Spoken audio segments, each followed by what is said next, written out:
Ya llegó el otro expositor. Si pudieras bajar un poquito la luz. Vamos viendo, ¿ya?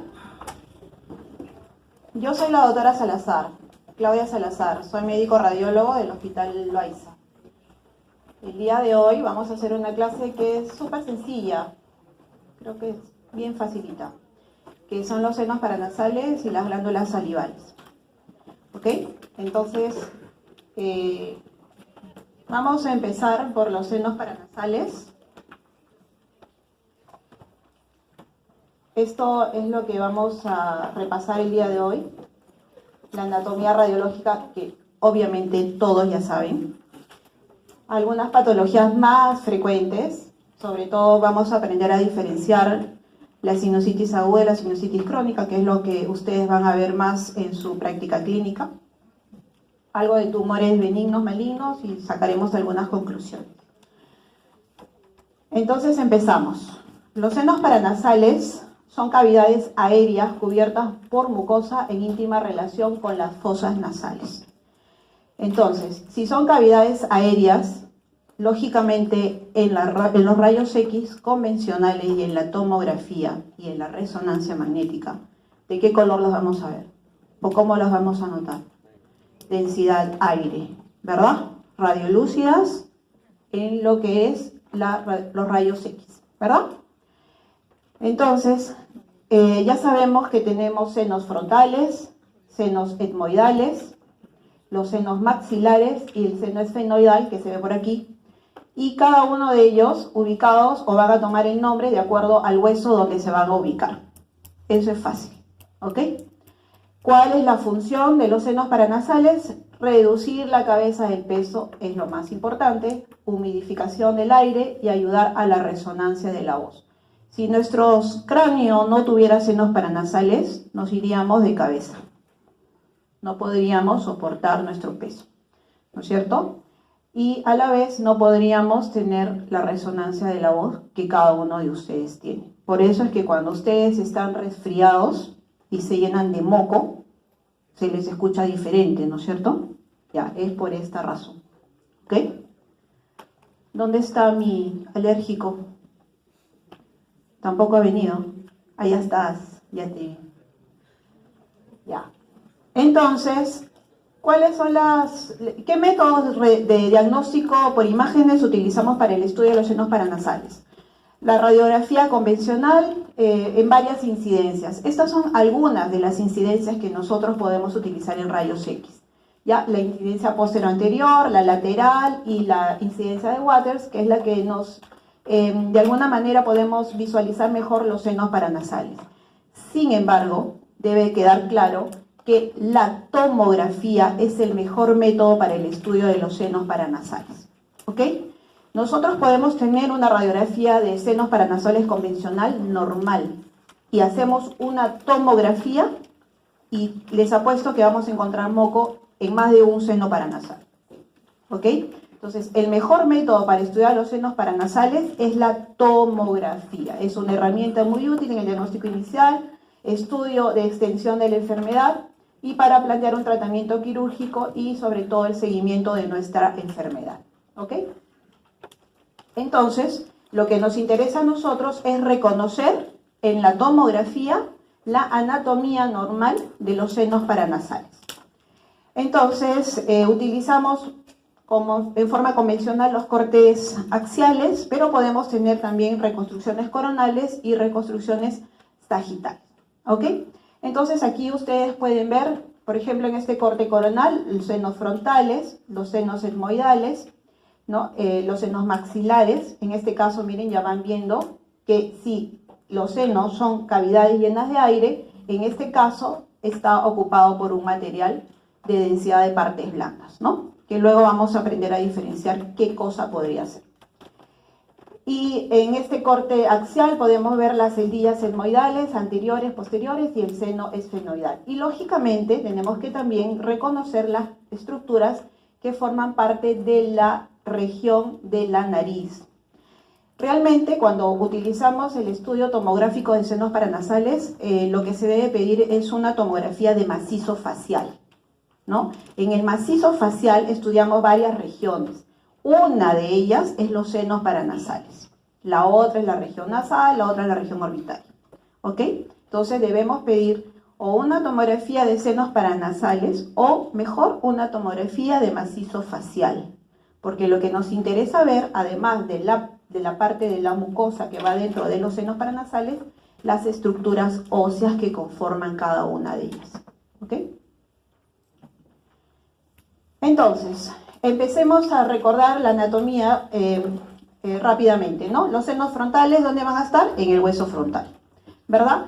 Se van a ubicar entre la tabla externa y la tabla interna del hueso frontal y van a estar por encima de mi techo de la órbita, y el techo de la órbita con la pared posterior de estos senos frontales van a estar en íntimo contacto ¿con quién? Con lo que es el contenido cerebral. Por eso es importante saber reconocerlos, porque una patología de seno paranasal me puede invadir el cerebro, ¿ok? Y comportarse como una masa cerebral. Los senos etmoidales, ¿dónde están? En el hueso etmoides. Los senos etmoidales se dividen en varias celdillas, de 3 a 18 celdillas. Generalmente son hasta 18 celdillas, ¿no? Entonces tenemos las celdillas anteriores, que van a estar en íntimo contacto con lo que es la cavidad nasal, y las celdillas posteriores, que van a estar en contacto con el seno etmoidal, ¿no? Hay que tener en cuenta que el seno frontal va a tener su origen en un inicio en las celdillas etmoidales anteriores. Entonces, las celdillas etmoidales anteriores empiezan a meterse al hueso frontal y me van a dar origen al seno frontal. Por eso es que están en íntimo contacto todos, ¿ok? Acá hay que tener en cuenta algo. Aquí ustedes ven bien a los cornetes, ¿verdad? Los inferiores y los medios. Perfecto. Y aquí están las celdillas etmoidales, que son radiolúcidos o de densidad de aire. Y si ustedes van a este lado, aquí tenemos igual los cornetes inferiores, uno más chiquito, el otro más hipertrofiado. Y en el superior ustedes pueden ver que el cornete adopta una forma muy parecida a la celdilla etmoidal. Eso se llama neumatización del cornete medio, llamada también cornete buloso o concha bulosa. ¿Por qué es importante? Acá tenemos otro ejemplo, ¿ok? El cornete medio que ha sido neumatizado por las celdillas etmoidales, aquí se ve también. ¿Por qué es importante? Porque como vamos a repasar en un ratito más, el cornete medio tiene mucho que ver con la zona de drenaje del seno maxilar. Entonces, si la zona de drenaje se tapa, porque esta concha puede hipertrofiarse y taparme la zona de drenaje, me puede condicionar una sinusitis del seno maxilar. ¿Ok? Entonces, no se olviden la neumatización del cornete medio, que también se llama concha bulosa. Los otros pares de senos son los senos maxilares, ¿ya? Están localizados por debajo de las órbitas. ¿Qué más nos interesa? Nos interesa mucho el contacto que tiene con los molares y los caninos de los dientes, ¿no? Con nuestro maxilar. ¿Por qué? Porque tenemos muchos casos de pacientes con sinusitis crónica, viene, se llena el seno de pus o de secreción y lo único que tiene es una caries. Le mejoramos la caries al paciente y mejora su problema de sinusitis. ¿Ya? Entonces, miren, están en íntimo contacto. ¿Lo ven? El piso. Entonces, hay que tener una visión global de nuestro paciente cuando nos enfrentamos a un paciente con sinusitis. Hay que saber mucho de anatomía para poder hacer el diagnóstico. ¿Ok? Entonces, aquí, otra vez, en un corte coronal, vemos la íntima relación que tiene con los molares y los caninos en este caso. Y el seno esfenoidal, que va a estar en el hueso esfenoides, se extiende posterior a la pared de la silla turca y por debajo del piso de la silla turca y está lógicamente dentro del hueso esfenoides. ¿Ok? Muy bien. Entonces, esto ¿Para qué me sirve? Me sirve para saber las zonas de drenaje de los senos. O sea, formamos moco, ¿y a dónde se va el moco? La mayoría de los senos, es decir, los senos anteriores, que es lo que me preguntaba la doctora hace un ratito, ¿cuáles serían? El seno frontal, las cerillas etmoidales anteriores y los senos maxilares. Son los senos que están hacia adelante. Los senos que están hacia atrás serían las cerillas etmoidales posteriores y el seno esfenoidal. Los posteriores van a drenar hacia el meato superior. Y ahora, ¿por qué es importante esta zona de drenaje y el complejo osteomeatal, que es esta figurita que está aquí? Porque si todos drenan hacia el meato medio, la zona de drenaje, que es esto de acá, si se tapa, miren, es bien pequeñita. Si se tapa, me va a condicionar una sinusitis. ¿Ok? Entonces, si se tapa esta zona de drenaje, ¿quiénes se llenarían de moco? Todos los que están adelante y me producirían una pansinusitis. Si acá está mi meato medio y tengo una concha bulosa en el meato medio, ¿qué va a hacer? Va a ocupar espacio y me va a tapar la zona de drenaje. La concha bulosa es una variante de la normalidad, pero esa variante de la normalidad me puede condicionar una patología en el paciente, solamente porque me va a obstruir la zona de drenaje. El famoso complejo osteomeatal, que nosotros en la tomografía lo tenemos que estudiar y reportar, ¿no es cierto? Aquí están las partes, mírenme, la íntima relación que tiene el meato medio, o el cornete medio con la zona de drenaje a nivel del infundíbulo, el proceso insignado y todo lo que van a llegar a drenar a este nivel. ¿Ok? Listo. Entonces empezáramos ya a repasar lo que es patología. Como en cualquier parte de nuestro cuerpo, los senos paranasales pueden tener patologías de tipo congénita, de tipo inflamatoria y de tipo tumoral. Si hace un momento hemos visto los senos maxilares, por ejemplo, en este caso, que deben ser simétricos, homogéneos, ustedes pueden darse cuenta claramente aquí está el seno maxilar derecho y el seno maxilar izquierdo, si bien es cierto ocupado por un material de densidad de partes blandas, lo pueden ver que está de menor tamaño que este, ¿verdad?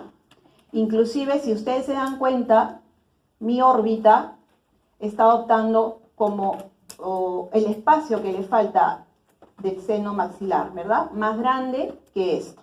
Entonces ya vamos viendo que en este caso hay una dismetría en lo que es los globos oculares, o al menos el espacio ocular, y los senos paranasales. Entonces esto es una hipoplasia de seno maxilar izquierdo. ¿Ok? Otra cosa. Aquí el seno maxilar está homogéneo, bien definido, una pared delgada, no hay nada adentro. No hay tabiques, no hay ningún crecimiento adentro. En este caso, que es un corte axial, ustedes pueden ver el seno maxilar derecho, izquierdo, y más bien aparece como un tabique adentro, ¿verdad? Esto es un seno tabicado. ¿Por qué es importante? Porque si tengo un tabique, puede llenarse de moco y me puede condicionar una sinusitis. ¿Ok? Entonces, esas son las malformaciones más frecuentes. Ahora hablaremos de sinusitis. ¿Qué cosa es sinusitis? Sinusitis es una inflamación, una acumulación de tejido, de contenido líquido dentro de los senos. En este caso, ven los senos maxilares, ¿verdad? Entonces, ¿qué es lo que vamos a encontrar en una sinusitis aguda? Si yo tengo líquido y aire, van a formar un nivel hidroaéreo. ¿Ok? ¿Qué más puede haber? Va a haber un aumento en el espesor de la mucosa parietal, es decir, todo este seno que tiene una mucosa adentro recubriéndolo, puede empezar a engrosarse. Puede llenarse tanto de líquido que inclusive puede invadir las otras cavidades, sobre todo la cavidad de la mucosa o la mucosa nasal también va a estar inflamada. Y puede velar casi la totalidad de un seno, 2 senos, 3 senos. Más de 2 senos, pansinusitis. ¿Ok? Entonces, pero dense cuenta de que hay material líquido o de densidad de partes blandas dentro del seno, pero las paredes del hueso que rodean al seno se mantienen normales. Ahí no pasó nada, ¿ok?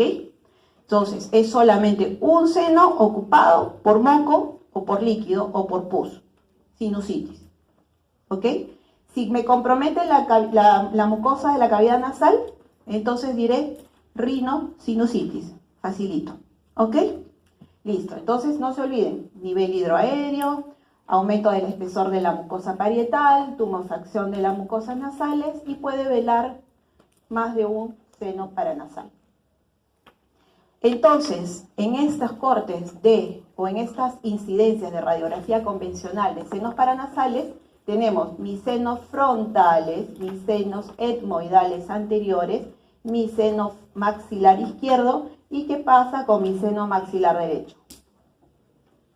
¿Ven que la radiotransparencia no es la misma?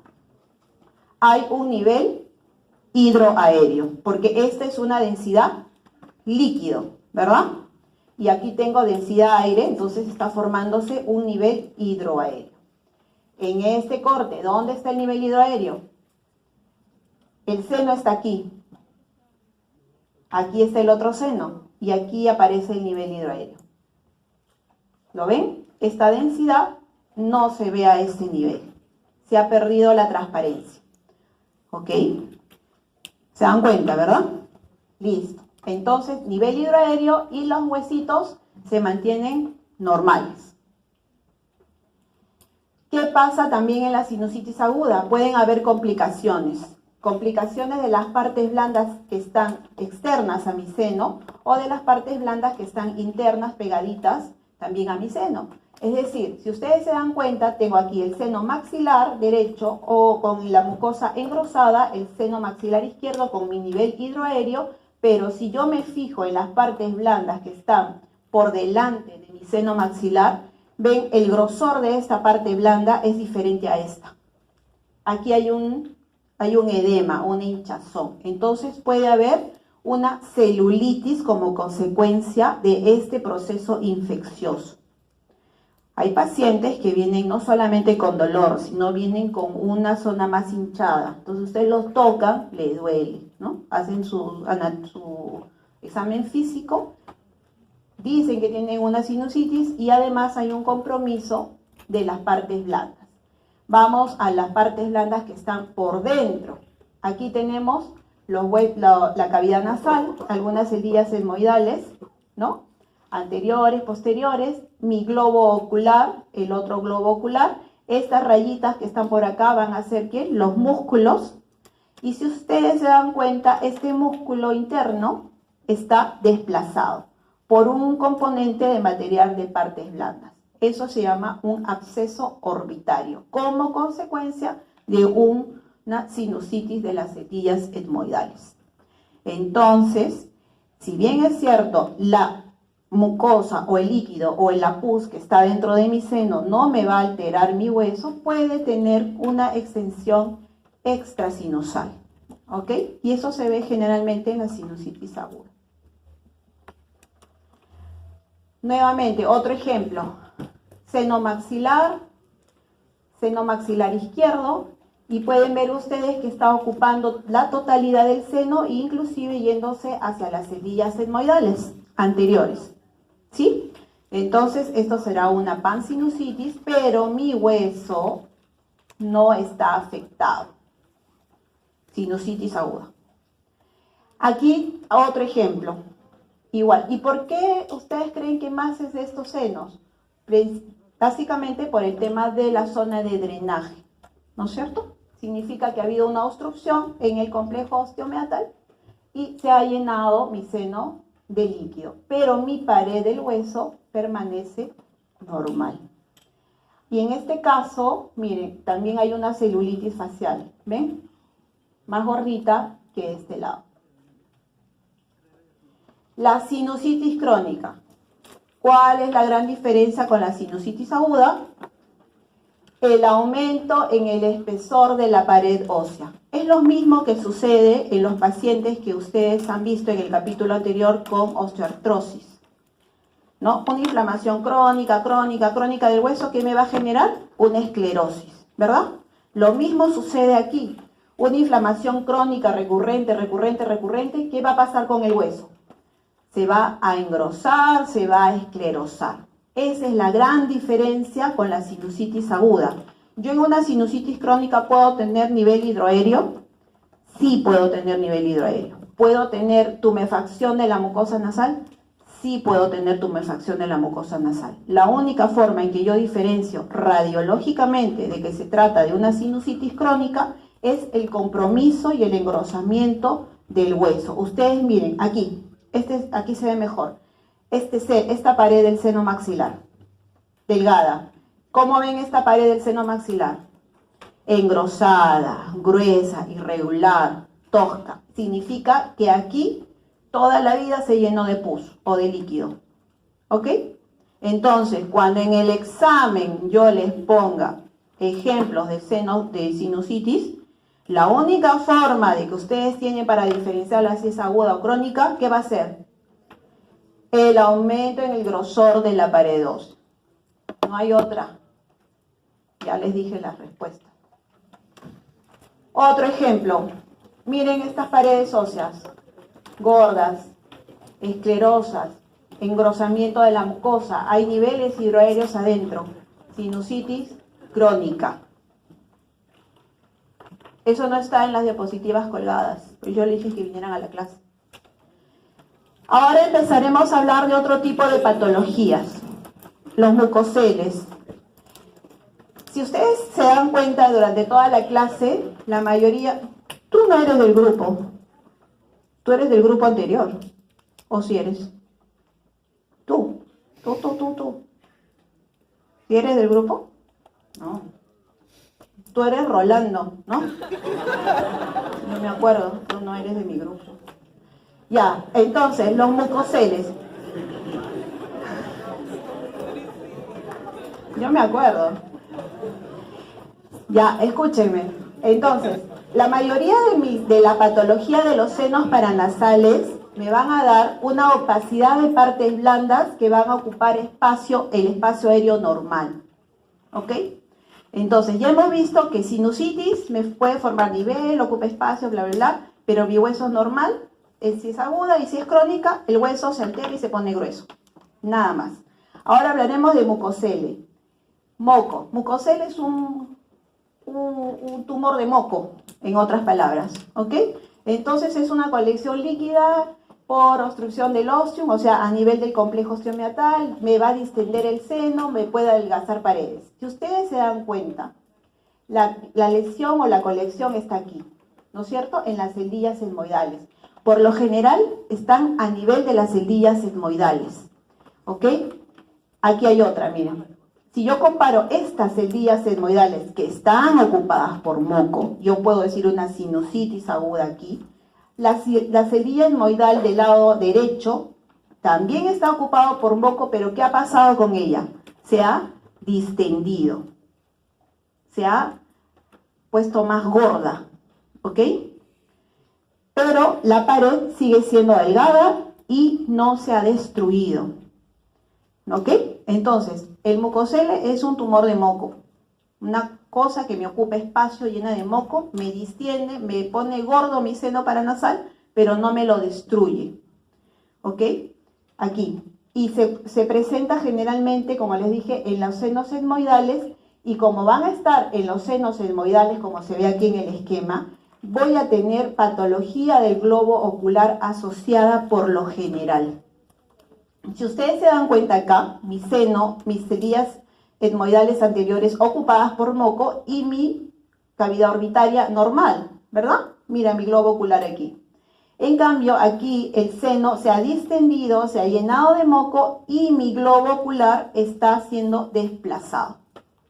Aquí también se ve un poquito esta zona más desplazada que esta.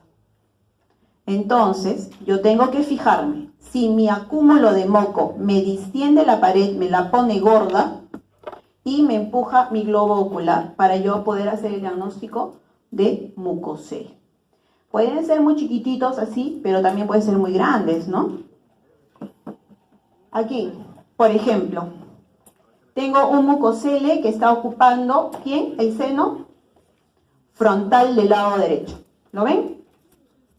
Está ocupando espacio y mi globo ocular lo está desplazando.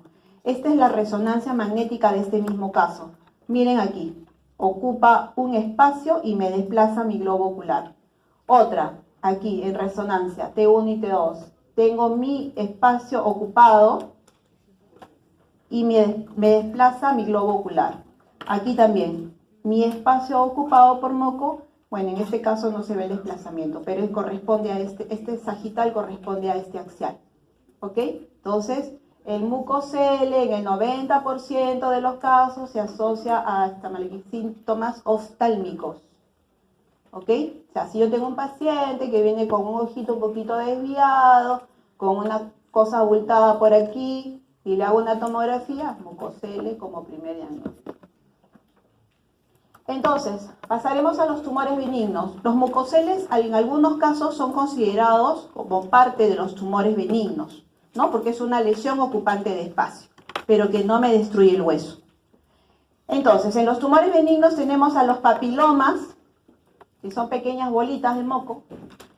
Los pólipos, tenemos los papilomas, que son también lesiones de partes blandas que más bien van a ocupar espacio, que sí me pueden destruir el hueso. Van a ocupar un espacio.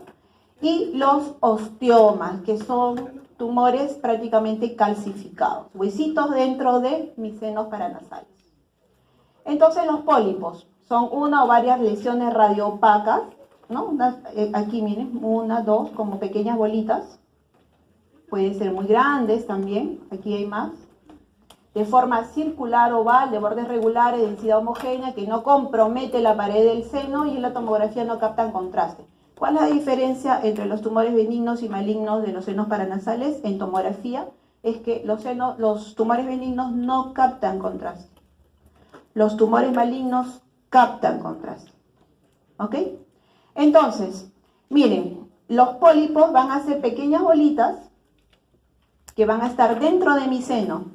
No me lo van a dilatar, no van a formar nivel hidroaéreo, no van a comprometerme el hueso. Son pequeñas bolitas. Aquí está bonito. A veces cuando, en este caso, miren, tengo un pólipo del seno etmoidal, pero tengo moco dentro de los otros senos, ¿no? ¿Pueden coexistir varias patologías? Sí, pueden coexistir. Aquí, más pólipos, bolitas. Pequeñas bolitas, con moquito, no importa, pero son pequeñas bolitas que pueden obstruir y llenar de moco el resto de los senos paranasales. Miren, más bolitas, ¿ok? Pólipos, no se olviden. No me van a alterar la pared de mis senos. Aquí puede haber también algunas bolitas y puede haber acúmulo de líquido en los senos etmoidales. Aquí inclusive hay una sinusitis, ¿no? De los senos frontales y de las celillas etmoidales asociada a los pólipos. La otra patología son los papilomas, son los tumores benignos epiteliales de la mucosa, que generalmente van a tener un inicio en una zona de hiperostosis, es decir, una zona de engrosamiento del hueso. Aquí, por ejemplo, si ustedes se dan cuenta, esa densidad de partes blandas, a diferencia de la sinusitis, a diferencia de los mucoceles, a diferencia de los pólipos, está ocupando espacio y me está destruyendo parte de mi hueso para poder irse y meterse al otro seno paranasal. ¿Ok? Y algunas de ellas pueden presentar estas zonas de hiperostosis, estas zonas de calcificación, que son las zonas de inicio del tumor. Aquí inicia el tumor y crece hacia el resto de los senos. Aquí también, miren, está ocupando un espacio, hay una zona de hiperostosis y empieza a llenar el otro seno, a invadir. Sin mucha destrucción del hueso, o sea, lo invade porque tiene que buscar espacio para poder llegar al otro lado, ¿no? Destruyendo el hueso. Aquí tenemos otro ejemplo, miren, la zona de hiperostosis o de calcificación donde se ha iniciado el papiloma y empieza a crecer y meterse hacia la cavidad nasal. Aquí en un corte de resonancia magnética. Los papilomas tienen una alta tasa de recurrencia local. O sea, pueden ser operados, pero basta que quede un pequeño fragmento y pueden recurrir. son bien recurrentes, ¿ok? Entonces, se están dando cuenta de cómo se están comportando las lesiones dentro de los senos paranasales, su relación con el resto de las estructuras. Los osteomas, que van a ser pequeños radiopacidades de densidad cálcica, generalmente son pequeñas, como en esta que ocupa el seno frontal, pero pueden ser muy grandes y ocupar varios senos, ¿ok? Entonces, si ustedes ven un tumor calcificado dentro del seno paranasal, lo primero que tienen que pensar es un osteoma. No hay otra forma, ¿ok? Acá, miren, bien redondito dentro de las celdillas etmoidales. Acá, en el seno frontal, puede invadir las estructuras vecinas también. ¿Y esto qué sería?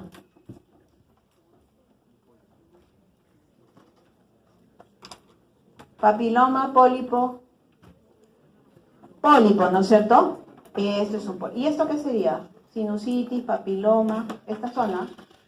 Sinusitis, papiloma, osteoma, bueno, osteoma es el que está acá. Sarcoma. ¿Qué sería esto? Mucosel. ¿Qué es? Es líquido, ¿no es cierto? ¿O no?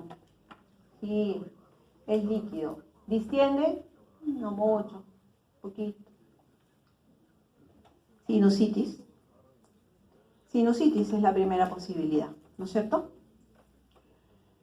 Los tumores malignos. Los tumores malignos, el principal es el carcinoma epidermoide y luego vienen los sarcomas. ¿Ok? Entonces, ¿qué hacen los tumores malignos normalmente? Invaden estructuras vecinas, las destruyen, son captadoras del contraste. Miren aquí, tenemos la lesión en este esquema que me está invadiendo y destruyendo las paredes de este seno maxilar. Entonces, aquí tenemos, por ejemplo, un carcinoma epidermoide. Una lesión que me ocupa espacio, captadora de la sustancia de contraste tras la administración en la tomografía. ¿Y qué ha pasado? Me ha roto el hueso en forma desordenada, descontrolada y está saliendo hacia las partes blandas. ¿Esto por algún lado tiene cara de sinusitis crónica? No, porque me ha roto mi hueso y está saliendo. Si no hubiera ruptura del hueso, y esto no estaría aquí, sí podría pasar, ¿no? Porque este huesito está medio grueso. Bueno, aquí tenemos otro ejemplo del seno ocupado por un material de partes blandas y que me ha destruido mi hueso. Esa es la diferencia con los tumores malignos. Los sarcomas. ¿Qué estudiamos en el capítulo anterior de sarcomas? ¿Qué pasa con los sarcomas en hueso? ¿Cuál es la característica principal? ¿Cómo se llama esto? Reacción perióstica. ¿Cuál es esa? Rayitos de sol, sol naciente, pículas, ¿no? Lo mismo sucede aquí en los sarcomas de senos paranasales. Son tumores ocupantes de espacio que van a producir esta reacción de osteólisis a nivel de los huesos. Eso es la diferencia con los epidermoides. ¿Ok? Entonces, si yo tengo un sarcoma, tengo que ir a buscar mi reacción perióstica. ¿Me entienden? Listo. ¿Cuáles son las conclusiones? Los senos paranasales son cavidades aéreas cubiertas por mucosa en íntima relación con las fosas nasales. Por eso es que siempre hablamos de rinosinusitis. O sea, si yo tengo, es difícil que alguien que tenga sinusitis no tenga una rinitis de base, ¿no? Siempre van a estar unidos. Entonces, las funciones ya sabemos: modificar el aire, reducir el peso del cuerpo, la resonancia de la voz. La tomografía es la mejor técnica de imagen de estudio. El complejo osteomiatal, importante, porque si se me bloquea el complejo osteomiatal puedo tener una pansinusitis, ¿no? Sinusitis aguda, aumento del espesor de la mucosa. Sinusitis crónica, aumento del espesor de la mucosa con aumento del espesor de la pared ósea. Los tumores benignos ocupan espacio sin compromiso del seno y los tumores malignos ocupan espacio destruyéndome la pared del seno. Nada más. ¿Ok? ¿Alguna pregunta en senos paranasales? ¿Quedó claro? Facilito. Así va a venir en el examen. hablaremos de glándulas salivales rápidamente. ¿Ya? Las glándulas salivales, ¿qué van a hacer? Van a ser órganos accesorios de la digestión que se van a encontrar básicamente cerca a la boca. Tenemos las parótidas, tenemos las sublinguales y las submaxilares. ¿Por qué es importante las glándulas salivales? Porque la saliva disuelve los alimentos, es el primer inicio de la digestión, ¿no? Va a hacer que nuestro bolo sea más fácil de ser deglutido. Por eso es que pacientes con enfermedad de Sjögren, por ejemplo, no tienen dificultad para deglutir, no producen saliva. Entonces tenemos, como ya les dije, la parótida. La parótida también forma parte, o la región parotidia que se ve aquí, también forma parte de nuestra macizo facial. ¿Ok? Entonces la parótida, que es la glándula más grande, va a estar ubicada en la zona retromandibular anterior, cubre parcialmente la rama de la mandíbula, está en íntima relación con nuestro maxilar, pues, ¿no? La rama mandibular. Tiene dos partes, una zona interna y una zona más superficial, que es la que nosotros podemos palpar, podemos ver con ecografía.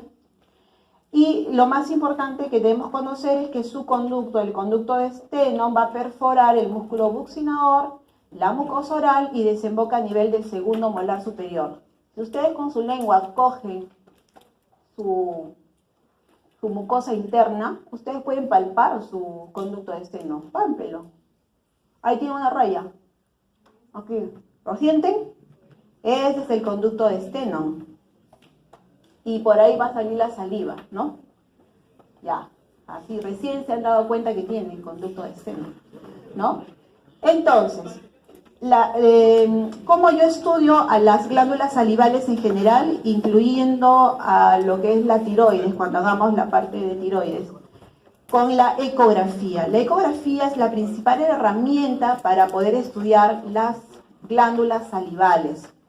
La ecogenicidad de las glándulas salivales, de todas las glándulas salivales, incluyendo la tiroides, incluyendo los testículos, tienen esta ecogenicidad, una ecogenicidad intermedia. Significa que si yo aprendo a reconocer la ecogenicidad normal de las glándulas salivales, puedo reconocer la patología fácilmente, desde un proceso inflamatorio hasta un proceso tumoral. ¿Ok? En la próxima clase, los que están conmigo en el hospital, les voy a ver sus glándulas salivales con ecografía, para que las puedan ver. ¿Ya? Entonces, y en la tomografía va a ocupar, como les dije, la fosa retromandibular. Aquí está la mandíbula, ocupan este espacio las glándulas salivales. En este caso, en este ejemplo, se ve la glándula salival de esta ecogenicidad porque tiene ha sufrido un cambio de tipo graso. Y eso sucede cuando hay patología crónica, ¿no? O cuando hay obstrucción del conducto de Stenone. ¿Sí? Entonces, aquí tenemos, miren, la glándula submaxilar. ¿Se parece o no se parece a la glándula? Ustedes podrían reconocerla si yo les pongo este ejemplo con el otro. No las podríamos reconocer. Todas son iguales, todas las glándulas. Si yo le pongo un lóbulo derecho de la tiroides, se va a ver igual. Si yo les hago un corte ecográfico del testículo, se va a ver igual. Todas las glándulas son de esa ecogenicidad. Entonces aquí tenemos en el esquema a la glándula submaxilar, que es una glándula pequeña. ¿La podemos ver con ecografía? Sí, las podemos ver. Justo entramos por debajo de la mandíbula y aquí está. Si ustedes se tocan, muchas veces lo que ustedes se tocan acá, ¡ay, mis amígdalas! No son las amígdalas están más atrás. Es la glándula salival y el ganglio que están por ahí. Sí, tóquense acá. ¡Ay! ¿Cómo dicen? Me duelen las amígdalas. Las amígdalas no están acá. Las amígdalas están atrás, en el triángulo, en el círculo de Waldeyer. ¿Ya? Entonces, y que su conducto de drenaje, aquí en el esquema lo podemos ver, es el conducto de Wharton. El conducto excretor transcurre desde la glándula. Aquí miren en el esquema, transcurre desde la glándula por encima de mis músculos miloioideos, o sea, los músculos del piso de la boca, y se extienden hasta la carúncula sublingual. O sea, levanten la lengua, ahí tienen el frenillo, ¿no? Frenillo le dicen, creo. A los costaditos están los dos conductitos de Wharton saliendo. ¿Los han visto? Sí, cuando vayan al espejo, levanten la lengua y van a ver que de ahí empieza a salir saliva. Ese es el conducto de Wharton. Ni siquiera se han visto. No lo han visto, o sí lo han visto. ¿Por qué es importante? Porque nosotros cuando estudiamos, bueno, acá, antes de eso, la sublingual, miren, es más chiquita, ¿la ven? Es igualita al resto de las glándulas. Está por aquí. Esa es más difícil de ver en ecografía porque los músculos del piso de la boca las van a ocultar un poco, ¿ya? Pero en tomografía sí se ve claramente. Ok, entonces, aquí está, miren, la ecografía es el método de imagen inocuo y sencillo, barato. Permite diferenciar las lesiones sólidas, quísticas, todo lo que ustedes han estudiado en el primer capítulo de este curso. Y me sirve para hacer la guía, para guiar a mi biopsia por aspiración con aguja fina. ¿Qué quiere decir? Que yo tengo un tumor, con mi ecografía lo identifico y con una aguja fina, o sea, esa aguja de sacar sangre, plac, plac, plac, pico 2, 3 veces y saco una muestra de célula para saber de qué se trata el tumor o la lesión que estoy viendo en ese momento. Ok, se realiza con traductores lineales de frecuencia, eso ya lo saben, y la ecogenicidad normal de las glándulas es mayor, es decir, es mayor que de los músculos, por eso es que se ve brillante. Mire la parótida, esto es normal. La submaxilar, se bien parecida a la ecogenicidad. ¿Ok? Eso es normal. Entonces, en tomografía, ya les dije, aquí se ven, miren, en el espacio parotidio, en este caso la parótida, aquí se ve, porque está patológica, obviamente, esto es lo normal, esto es lo patológico, ¿no? Y el conducto externo puede a veces visualizarse, aunque no esté dilatado, sí, porque a veces por ahí está justo secretando la saliva, y podemos visualizar. ¿Ya? En resonancia magnética, ¿para qué nos sirve las glándulas salivales? Solamente para diferenciar lesiones tumorales, ver si hay compromiso de partes blandas más profundas, pero realmente si yo puedo hacer diagnóstico solamente con ecografía, mandar la biopsia y empezar tratamiento. ¿Ok? Suficiente con la tomografía. Allá, esto de aquí. Antiguamente, y lo he puesto porque realmente el sílabo lo solicita, pero las cialografías ya no se hacen. Antes, inclusive antes de que yo era residente, se hacían, ¿ya? Entonces, ¿por qué era importante? Porque nosotros metíamos sustancia de contraste iodada a través del orificio de Steno o el orificio de Wharton. Por eso es que nosotros teníamos que saber identificar dónde está el orificio. ¿Y ustedes creen que íbamos a ver el puntito por donde salía la saliva? No. Entonces, ¿qué es lo que hacíamos? Poníamos gotas de limón.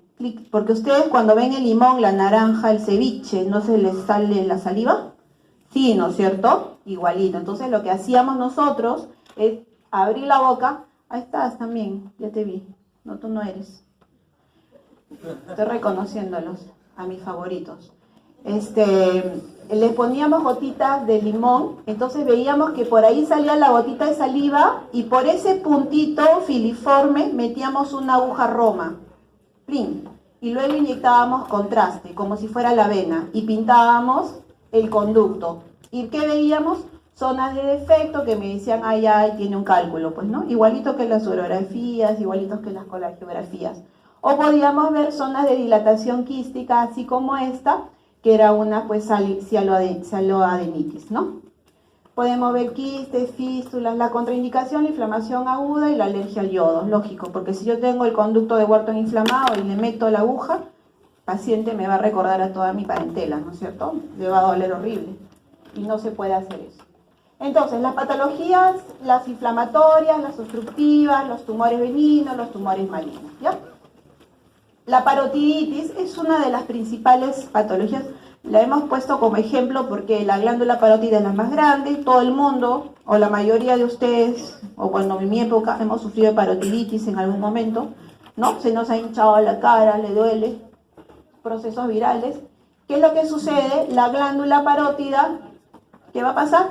Se va a aumentar de tamaño, la ecogenicidad va a disminuir, a veces solamente aumenta de tamaño, la ecogenicidad se mantiene, pero si yo tengo dolor hago la ecografía de la parótida y la veo más gorda que del lado derecho, entonces el diagnóstico es parotiditis, así de simple. Con el Doppler me puede ayudar, puede haber aumento del flujo al examen Doppler, y las consecuencias en tomografía ya estaría de más pedir una tomografía para parotiditis. Sin embargo, podemos verlo.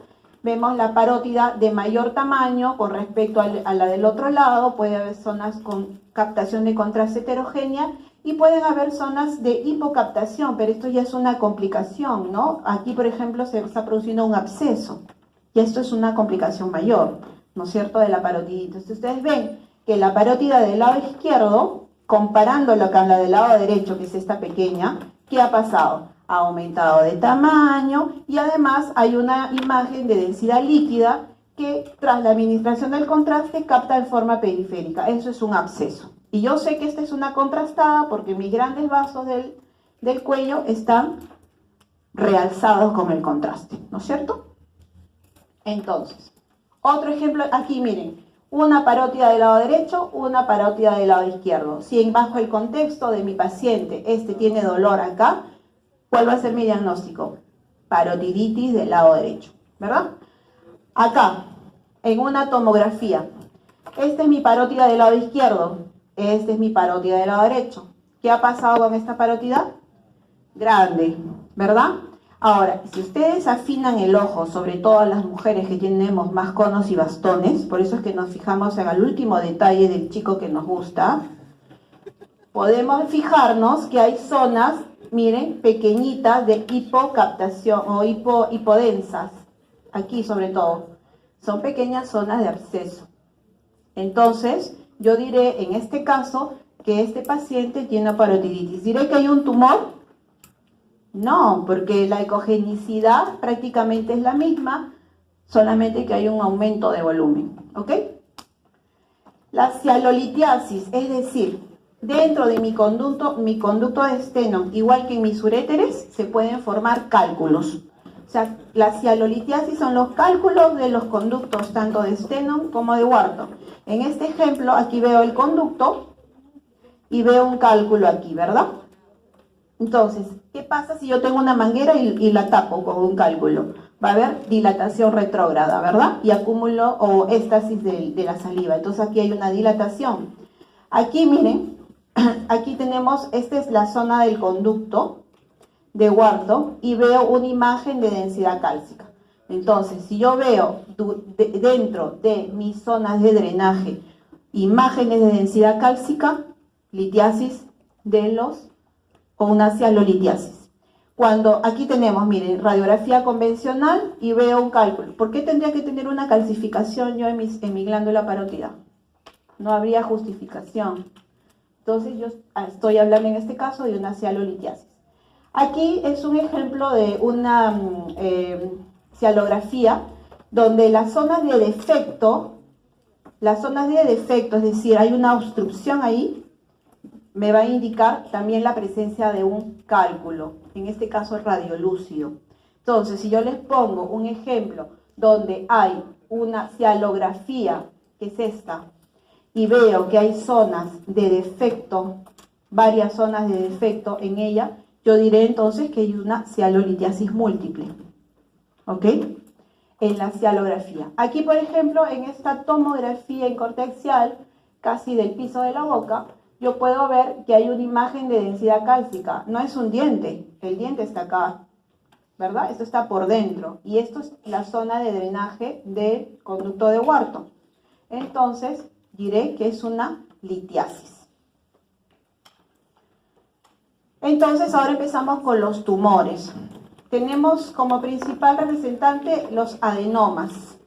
Los adenomas, ¿qué son? Son bolitas que salen dentro de las glándulas, ¿ok? Los adenomas por lo general van a ser lesiones sólidas. Algunas pueden tener calcificaciones, algunas pueden tener algunas zonas quísticas, pero por lo general van a ser zonas, miren, si esta es la ecogenicidad normal de la parótida o de cualquier glándula salival y me sale una bola negra ahí, eso es algo malo. Lo importante es saber reconocer que esta lesión tiene que ir a biopsia. Es la única manera de saber de qué se trata, ¿ok? Entonces, Si ustedes ven un paciente que tiene un bulto en las glándulas salivales, primera ecografía.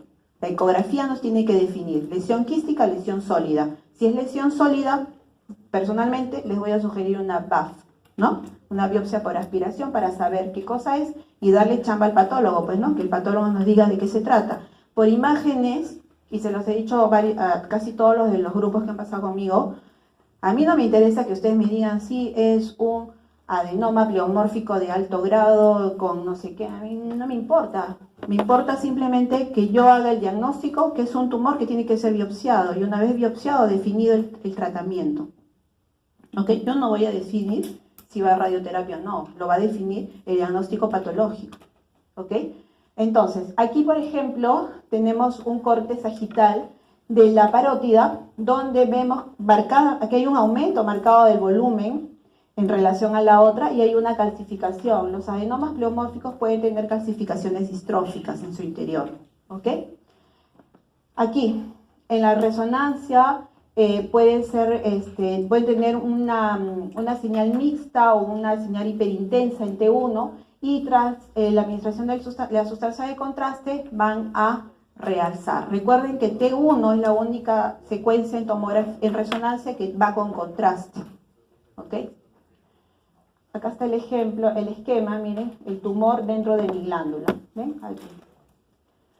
Listo. Entonces, otro ejemplo de adenoma pleomórfico, una lesión sólida, bien definida, hipoecogénica, redondeada, que en algunos casos puede asociarse a calcificaciones distróficas, una realce heterogénea, a veces con el contraste, y que me va a ocupar un espacio dentro de mi glándula, como en este caso. Esto es lo normal, y aquí el adenoma prácticamente está cubriendo toda la glándula. El tumor de Warthin. Este es el tumor más frecuente. Sobre todo se va a ubicar a nivel de la cola de la parótida, o sea, aquí en el ángulo. Si ustedes examinan al paciente y ven aquí en el ángulo de mi mandíbula un tumor, la primera posibilidad es un tumor de Warthin. Sobre todo, en ese caso, ustedes dirán, señor, ¿usted cuántas cajetillas de cigarro fuma? Porque los fumadores hacen tumores de Warthin.